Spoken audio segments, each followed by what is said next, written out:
Om Swastiastu, salam sejahtera bagi kita semua. Perkenalkan, kami dari SGD A9. Di sini kami mohon izin untuk mempresentasikan hasil dari student project kami yang berjudul Lactosa Intolerant in Ulcerative Colitis. Baik, sebelumnya perkenalkan saya Amr Sebastian Cruz dengan 3 digit tim terakhir 200. Saya izin untuk menjelaskan bagian daripada latar belakang, dimulai dengan definisi dari intoleransi laktosa, yaitu gangguan akibat defisiensi enzim laktase yang memicu gejala pada sistem GI atau gastrointestinal yang berupa kembung, nyeri, dan diare. Dan colitis ulceratif atau UC itu adalah IBD atau intestinal bowel disease kronis dengan peradangan usus besar yang mempengaruhi status gizi pasien. Dan hubungannya antara intoleransi dan UC adalah 73,7% pasien UC alami gejala GI setelah konsumsi susu. Dan tetapi tidak semua benar-benar mengalami intoleran laktosa. Dan untuk implikasi klinisnya itu eliminasi susu tanpa bukti dapat memicu defisiensi kalsium dan vitamin D.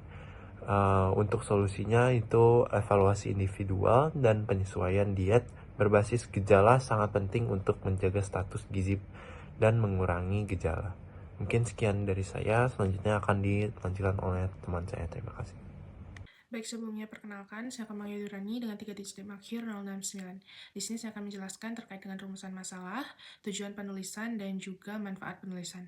Saya mulai dari rumusan masalah, yaitu yang pertama, apa definisi serta etiologi dari ulcerative colitis. Kemudian yang kedua, apa definisi serta etiologi laktos intoleran. Yang ketiga, bagaimana patofisiologi laktos intoleran pada ulcerative colitis serta kolerasinya. Kemudian yang keempat, bagaimana penegakan diagnosis dan differential diagnosis dari laktos intoleran pada ulcerative colitis.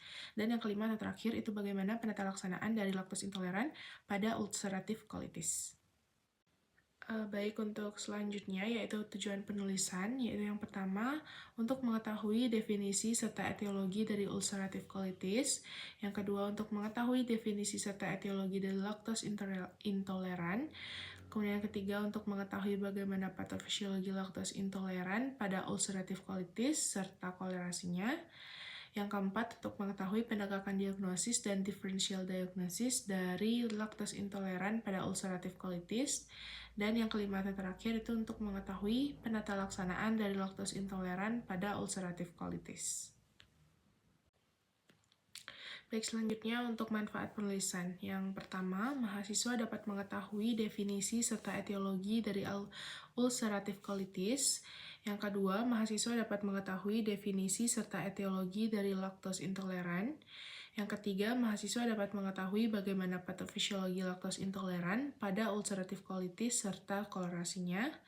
Yang keempat, mahasiswa dapat mengetahui penegakan diagnosis dan differential diagnosis dari laktos intoleran pada ulcerative colitis.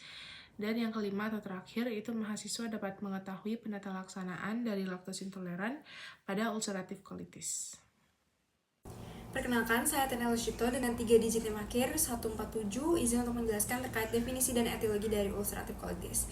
Ulcerative colitis adalah penyakit radang usus kronis yang menyerang kolon dan rektum, ditandai oleh peradangan mukosa yang terus-menerus dan menyebabkan ulcerasi, dengan gejala seperti diare berdarah, nyeri perut, dan urgensi defekasi. Penyebab pasti dari ulcerative colitis belum diketahui, namun diduga merupakan hasil interaksi kompleks antara faktor genetik, lingkungan, mikrobiota usus, dan disregulasi sistem imun. Faktor risiko meliputi predisposisi familial, pola makan, paparan zat kimia, dan dysbiosis. Sementara ASI diduga memiliki efek protektif. Secara imunologis, ulcerative colitis melibatkan infiltrasi sel T ke mukosa kolon dan aktivasi inflamasi berlebihan terhadap bakteri komensal usus akibat gangguan barrier epitel yang menyebabkan peradangan kronis dan kerusakan jaringan kas ulcerative colitis. Baik, perkenalkan saya Keisha Abigail Thalma Siregar dengan 3 digit NIM terakhir 177, izin menjelaskan terkait definisi dan juga etiologi dari laktos intoleran. Jadi, intoleransi laktosa adalah sindrom klinis dengan gejala seperti kembung, diare, gas, dan nyeri perut setelah mengonsumsi makanan yang mengandung laktosa. Kondisi ini disebut juga dengan malabsorpsi laktosa karena tubuh kekurangan enzim laktase untuk menguraikan laktosa menjadi gula sederhana. Laktosa secara alami terdapat dalam produk yang mengandung susu seperti susu segar, keju, yogurt, dan juga es krim. Setiap jenis intoleransi laktosa disebabkan oleh faktor berbeda yang mempengaruhi produksi atau aktivitas enzim laktase. Yang pertama ada intoleransi laktosa primer, di mana ini merupakan bentuk yang paling umum. Saat bayi, tubuh memproduksi cukup laktase untuk mencerna susu, namun seiring bertambahnya usia dan berkurangnya konsumsi susu, produksi laktase juga menurun tajam sehingga sulit untuk mencerna produk susu saat dewasa. Yang kedua ada intoleransi laktosa sekunder yang terjadi akibat penurunan produksi laktase setelah mengidap penyakit, cedera, atau operasi pada usus halus. Contohnya seperti penyakit celiak, Crohn disease, atau pertumbuhan bakteri yang berlebih. Gejalanya bisa membaik apabila penyebab utamanya diatasi. Yang terakhir adalah intoleransi laktosa kongenital dan developmental yang mana kedua ini merupakan bentuk yang langka yang muncul sejak lahir akibat kelainan genetik autosomal resesif. Intoleransi laktosa kongenital bersifat permanen, sedangkan intoleransi laktosa developmental bersifat sementara. Sekian dari penjelasan saya, selanjutnya akan dilanjutkan oleh teman saya. Terima kasih. Saya izin melanjutkan. Sebelumnya perkenalkan nama saya Lomadi Viviana Trisna Putri dengan 3 digit terakhir 222. Di sini saya akan menjelaskan tentang patofisiologi laktos intoleran di ulcerative colitis. Baik, jadi laktos intoleran merupakan kondisi klinis yang ditandai dengan ketidakmampuan tubuh untuk mencerna atau mengabsorpsi disakarida laktosa. Kondisi ini sering ditemukan pada pasien dengan inflammatory bowel disease yang meliputi ulcerative colitis dan juga Crohn disease. Akibat dari adanya disregulasi struktural dan juga fungsional pada traktus gastrointestinal yang berkaitan dengan proses inflamasi kronis. Analisis menunjukkan bahwa pasien dengan ulcerative colitis maupun Crohn disease memiliki risiko signifikan lebih tinggi untuk mengalami laktos intoleran. Bahkan setelah disesuaikan dengan faktor perancang potensial seperti usia, ras, jenis kelamin, obesitas, dan juga riwayat rokok. Selama fase aktif penyakit, baik pasien ulcerative colitis maupun Crohn disease seringkali menunjukkan perbaikan gejala gastrointestinal setelah menerapkan diet bebas laktosa. Pada kasus ulcerative colitis, perubahan pada mukosa usus halus dapat menyebabkan penurunan kadar disakarida epitelial yang secara langsung berimplikasi pada penurunan aktivitas enzim laktase. Mungkin sekian penjelasan dari saya, selanjutnya akan dilanjutkan oleh teman saya. Terima kasih. Baik, terima kasih atas kesempatannya. Sebelumnya perkenalkan nama saya Nyoman Murah Bagus Kurniarta Atmaja dengan 3 digit NIM terakhir 095. Di sini saya akan melanjutkan mengenai korelasi lactose intolerance dan ulcerative colitis. Baik, untuk yang pertama, lactose intolerance lebih sering ditemukan pada pasien dengan irritable bowel disease termasuk ulcerative colitis, terutama Crohn's disease, di mana sebuah studi menyatakan bahwa meskipun terdapat peningkatan prevalensi lactose maldigestion secara umum pada pasien irritable bowel disease, peningkatan yang signifikan hanya ditemukan pada pasien Crohn's disease dengan keterlibatan usus halus, bukan pada ulcerative colitis. Untuk selanjutnya, pasien irritable bowel disease secara keseluruhan, termasuk ulcerative colitis, memiliki risiko yang jauh lebih tinggi untuk didiagnosis dengan lactose intolerance dibandingkan populasi non-irritable bowel disease.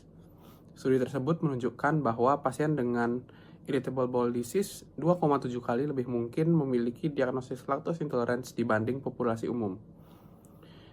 Di mana temuan ini menunjukkan bahwa pasien ulcerative colitis tetap memiliki risiko diagnosis lactose intolerance yang meningkat, yang mungkin berhubungan dengan gangguan mukosa usus, dysbiosis, atau persepsi gejala gastrointestinal yang berlebihan pada konsumsi produk laktosa. Meskipun secara patofisiologis, lactose intolerance lebih terkait dengan Crohn's disease. Baik, sekian dari saya. Untuk selanjutnya akan dilanjutkan oleh teman saya. Terima kasih. Baik, saya izin untuk melanjutkan presentasi dari teman saya, menegakkan diagnosis lactose intolerance pada ulcerative colitis. Menegakkan diagnosis lactose intolerance pada pasien dengan ulcerative colitis atau UC memerlukan ketelitian karena gejala intoleransi laktosa sering menyerupai gejala peradangan UC itu sendiri. Pemeriksaan hidrogen Breath test direkomendasikan untuk memastikan intoleransi laktosa dengan cara mengukur kadar hidrogen pada udara ekspirasi setelah pemberian beban laktosa secara oral. Peningkatan kadar hidrogen menandakan terjadinya fermentasi laktosa akibat penurunan aktivitas enzim laktase. Tes toleransi laktosa melalui pemeriksaan kenaikan kadar glukosa plasma serta pemeriksaan pH pada tinja dengan hasil yang positif itu lebih asam dapat digunakan sebagai pemeriksaan pendukung. Evaluasi diet eliminasi dengan menghentikan konsumsi produk susu selama periode tertentu dan memantau perbaikan gejala juga disarankan dilakukan untuk memperkuat diagnosis. Diagnosis yang ditegakkan dengan tepat akan membantu membedakan gejala akibat aktivitas ulcerative colitis dengan intoleransi laktosa sekunder, sehingga perencanaan pengelolaan nutrisi dapat dilakukan secara lebih rasional dan terarah. Baik, terima kasih. Selanjutnya akan dilanjutkan oleh rekan saya. Jadi di sini saya akan menjelaskan terkait dengan diferensial diagnosis. Namun sebelumnya perkenalkan, nama saya Nikita Timinami Astuti dengan 3 digit akhir 43. Jadi gejala gastrointestinal pada pasien colitis ulceratif itu seperti diare, kembung, dan juga nyeri perut. Itu dapat menyerupai intoleransi laktosa, namun tidak selalu disebabkan oleh defisiensi laktase. Jadi intoleransi fungsional akibat aktivitas penyakit dan disbiosis usus itu lebih sering terjadi dibanding dengan defisiensi enzimatik primer. Jadi ada beberapa diagnosis banding yang penting untuk diperhatikan, yaitu meliputi SIBO, yaitu Small Intestinal Bacterial Overgrowth, kemudian ada IBS, Irritable Bowel Syndrome, lalu penyakit celiak, dan mikroskopik colitis. Maka evaluasi diagnostik yang komprehensif itu diperlukan untuk mengidentifikasi etiologi yang mendasar secara kuat. Mungkin sekian penjelasan terkait dengan diferensial diagnosis, akan dilanjutkan oleh teman saya. Selanjutnya adalah penata laksanaan, di mana laktos intoleran yang dialami pasien dengan ulcerative colitis umumnya adalah secondary laktos intoleran yang muncul saat fase flare ataupun setelah fase flare dari ulcerative colitis. Berdasarkan hal tersebut, penata laksanaan laktos intoleran pada ulcerative colitis fokus dengan dua hal utama, yaitu menangani penyebab yang mendasar yaitu ulcerative colitis atau menangani secondary lactose intolerance. Di mana untuk penata laksanaan dari ulcerative colitis sendiri, yang pertama itu menggunakan terapi farmakologis. Untuk ulcerative colitis ringan hingga sedang dapat diberikan mesalamin, dan untuk ulceratif sedang hingga berat atau tidak responsif dapat diberikan kortikosteroid sistemik seperti infliximab. Dan kedua, dapat melakukan pendekatan nutrisi, di mana untuk fase aktif dapat diberikan diet rendah residu dan rendah serat, di mana mengurangi iritasi usus dan dapat disarankan menghindari produk susu bila ada lactose intolerance. Dan saat fase remisi dapat disarankan untuk melakukan diet rendah FODMAP untuk atasi gejala fungsional, dan dapat dilakukan pemantauan nutrisi, di mana selalu mewaspadai adanya defisiensi zat besi, vitamin B12, folat, dan vitamin D, dan dapat diberikan suplementasi bila diperlukan. Selanjutnya dapat diberikan probiotik untuk membantu keseimbangan mikroba usus. Sekian. Baik, di sini saya akan menjelaskan mengenai penata laksanaan untuk secondary lactose intolerance.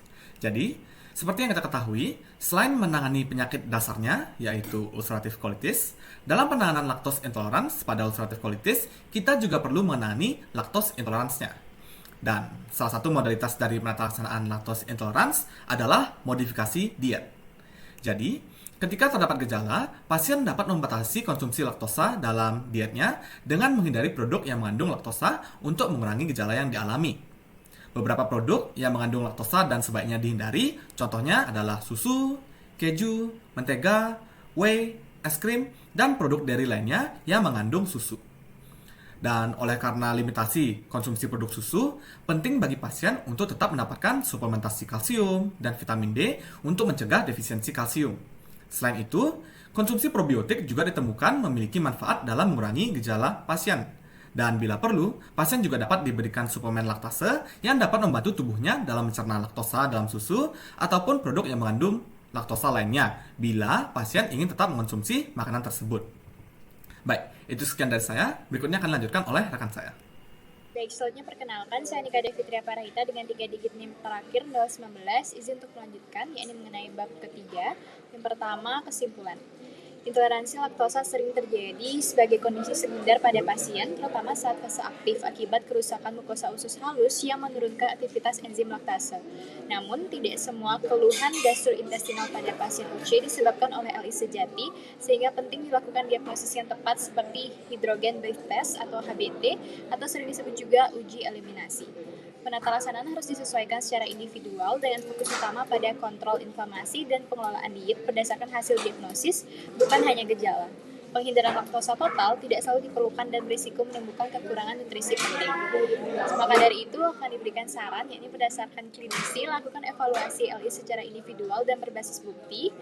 Untuk pasien diperlukan edukasi agar tidak menghindari produk susu tanpa diagnosis pasti, serta untuk peneliti dibutuhkan studi lanjutan mengenai peran mikrobiota usus dan efektivitas jangka panjang penggunaan probiotik serta suplemen laktase pada pasien UC dengan LI.